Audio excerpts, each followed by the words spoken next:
Hi, ఎలా ఉన్నారు అందరూ? బాగున్నారు కదా? మీ అందరికీ మోహిని ఏకాదశి శుభాకాంక్షలు. ప్రతి ఏటా వైశాఖ శుద్ధ ఏకాదశి నాడు ఈ మోహిని ఏకాదశిని జరుపుకుంటారు. ఈరోజు ఉపవాసం ఉండి శ్రీ మహావిష్ణువుని ఆరాధన చేస్తారు. మోహిని అనేది శ్రీ మహావిష్ణువు యొక్క స్త్రీ అవతారం. సముద్ర మథనం సమయంలో దేవతలకు అమృతం ఇవ్వడానికి ఈ రూపాన్ని ధరించారు. స్వామివారు ధరించిన మోహిని రూపం సౌందర్యానికి పరాకాష్ట. అంటే అంతకుముందు అంత అందమైన స్త్రీ ఎప్పుడూ చూడలేదు, అంత అద్భుతమైన మైమర్పించే సౌందర్యం గలదే అని అర్థం. ఆ సౌందర్యాన్ని చూసి రాక్షసులు, దేవతలు, చివరికి శివుడు కూడా మంత్రముగ్ధులయ్యారని పురాణాల్లో చెబుతుంటారు. అసలు శ్రీ మహావిష్ణువు ఎందుకు ఈ అవతారాన్ని స్వీకరించారు? ఎందుకంటే ఒకసారి స్వర్గాధిపత్యం కోసం దేవదానవుల యుద్ధం భయంకరంగా సాగుతోంది. ఆ యుద్ధంలో దేవతల శక్తి క్షీణించి అసురుల శక్తి విజృంభించింది. ఆ సమయంలో దేవతలంతా బ్రహ్మకు మొరపెట్టుకోగా బ్రహ్మ, శివుడు, సకల దేవతలతో కలిసి వైకుంఠానికి వెళ్తారు. అప్పుడు ఆ శ్రీ మహావిష్ణువు క్షీరసాగర మథనాన్ని జరపండి, ఆ మథనంలో అమృతం పుడుతుంది, ఆ అమృతాన్ని మీరు సేవిస్తే అమరులవుతారని చెప్తారు. రాక్షసులు నశిస్తారని తెలిపారు. ఆ మథనం ఆ చిరకాలం సాగిన మొదట్లో ఆలాహలం పుడుతుంది, అంటే విషం అన్నమాట.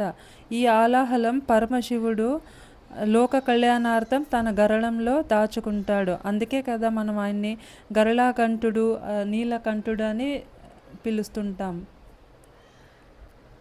చివరిలో అమృత కలశాన్ని చేత ధరించి ధన్వంతరి ఆవిర్భవిస్తాడు.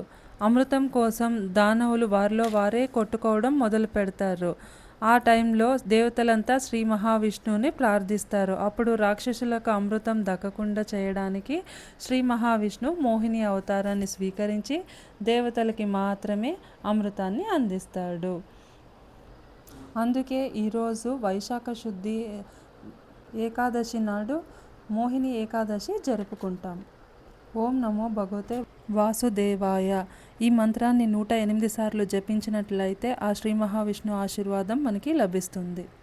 ఈరోజు ముఖ్యంగా ఉపవసించి బియ్యం పిండితో చేసిన ప్రమిదల్లో నేతి దీపాలను వెలిగించి స్వామివారికి ఎంతో ఇష్టమైన తులసి దళాన్ని సమర్పించుకోవాలి. పచ్చపువ్వులతో అలంకరించుకోవాలి. అరటిపళ్ళు, బెల్లముతో నివేదించుకోవాలి. పచ్చకర్పూరంతో హారతి ఇవ్వడం చాలా మంచిదని చెప్తారు. విష్ణు సహస్రనామం పఠించడము, మోహిని అవతారం కథ వినడము ఎంతో మంచిది. అలాగే సాయంత్రము దీపారాధన చేసుకుని ఈ మంత్రాలన్నీ పఠించడం చాలా శ్రేష్టం. విరమించాల్సిన వారు రేపొద్దున, అంటే ద్వాదశి రోజు పొద్దున్న 8 గంటల లోపు ఇంట్లో నిత్య పూజ చేసుకుని స్వామివారికి యథాశక్తి ప్రసాదం నివేదించుకొని దగ్గరలో ఉన్న ఒక బ్రాహ్మణ వారికి స్వయం పాకం దానం ఇవ్వాలి. ఆ తర్వాతే మన ఉపవాసం విరమించుకోవాలి. ఈ వీడియో నచ్చినట్లయితే లైక్ చేసి సబ్స్క్రైబ్ చేసుకోండి. అలాగే బెల్ సింబల్ నొక్కండి, నోటిఫికేషన్స్ ఆన్ చేసుకోండి. మళ్ళీ కలుద్దాం. మరిన్ని మంచి వీడియోస్తో మీ ముందుకు వస్తాను. బాయ్.